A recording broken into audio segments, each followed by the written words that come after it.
guys, welcome to today's video. In today's video, I will be talking about contouring and highlighting. If you want to see how to do that, please keep on watching. Guys, please don't forget to subscribe to my channel and don't forget to hit that notification bell so you'll be notified of my new videos. So we're going to go ahead and get started, and for that I'm going to start with my contour today. For that I'm going to take this Anastasia Beverly Hills contour kit and I'm going to go into this shade right here. You don't have to use a palette, you can use a contouring stick. Now if you're a beginner at contouring, I would not suggest taking the stick right on your face. I would suggest start with a brush and take it slow because you can always build it up little by little. So for my contouring today, I'm going to use this flat brush from Lorac. I'm going to take some of that product on my brush, and usually you would go right here. If you're not sure where to contour, you go ahead and make this fish face and it'll bring out your cheekbones. And that's exactly where we want to go.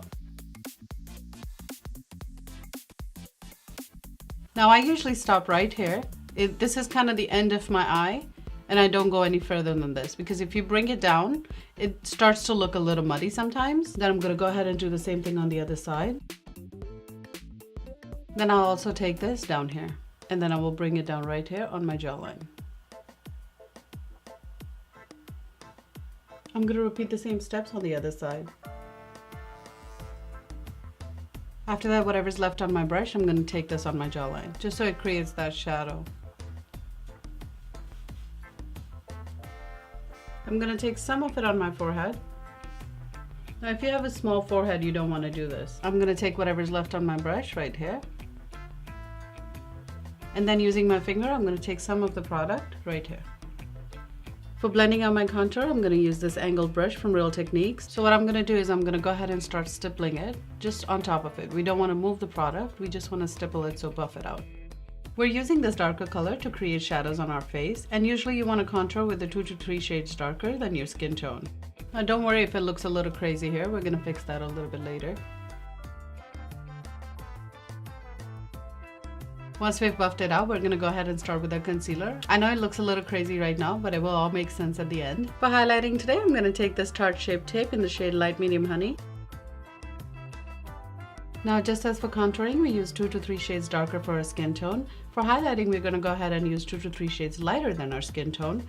And the reason being is because we want to highlight it. We do this because the darker color gives you the illusion of pushed back, and the lighter color will bring everything forward. I'm going to go ahead and blend it out using a beauty blender.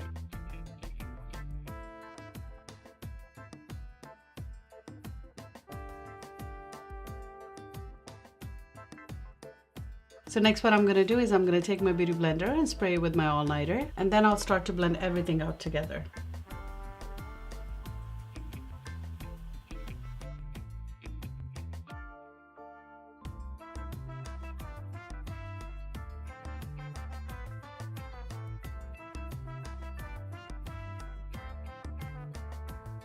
Now after we've blended everything out, it is very important for us to set the face, and for that I'm going to go ahead and use my Laura Mercier. I'm going to take some of this powder on my beauty blender, but first I want to make sure that there's no creases under my eyes, so I'm going to take the beauty blender and blend everything out. And I would usually take my translucent powder over the highlighted areas. If you don't set your face, first you will lose the longevity of your makeup, and second it will start to look muddy after a little while and it will not look pretty. And then I go in with a bronzer over the contour part. And you just want to press this powder into the skin. For setting my contoured area, I'm going to go into this Lorac contour kit, and I'm going to take this shade right here. And then I'm going to take that on an angled brush from Sonia Kashuk, and I'm just going to take this over the contoured area.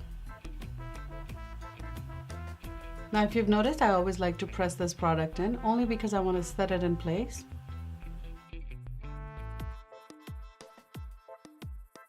I'm going to take this on my jawline as well. Now if you don't want to use that contouring palette and you want something natural, I would suggest going in with this Hoola bronzer from Benefits. And this bronzer actually comes with this brush, and what I'm going to do is I'm going to take this right over my contoured area just to give it that smoother look, so it blends everything out. This brush is actually really good for contouring. Now just to make sure that everything is blended out, you don't have any harsh lines anywhere, I like to take this big brush from Real Techniques and I'm just going to buff everything out. Once that's all blended out, I'm going to go into this blush palette from Tarte and I'm just going to mix all the shades together. And for blush, usually it will go in right here on your cheekbones, but lately I've been enjoying putting my blush right here on top of the contour. I feel like this gives you a little bit more lifted look. For my highlighter today, I'm going to go into Amarazi from Anastasia Beverly Hills. For my highlighter, I usually don't like to go in with a fan brush. I like to use a brush like this. This is a Morphe 501. I feel like whenever I'm using this brush for a highlight, it does not give you that streak. It gives you a little bit more natural, fanned out look. And I like to take it right here as close to my eye actually as possible. Just on that bone right here. And most of the time, I would take this under my brow bone as well, just to give that subtle highlight. Usually I stop with the highlighter right here, right from the middle of my eye. I don't go any further. Then with this brush, you go very lightly right above the brow bone. So you look at the arch of your eyebrows and you stop right here. So you go somewhere around here. You do the same thing on the other side. For highlighting your nose, you go right here on the bridge of your nose. And you don't want to bring it down all the way. You just want to bring it right here. That's where the light hits the most. I always take it on my Cupid's bow as well. Whatever's left on your brush, you just go right here. And that is it for today's video, guys. I hope you had fun contouring and highlighting with me today. If you liked this video today, please don't forget to give me a thumbs up and don't forget to subscribe to my channel. And I will see you next time. Ciao.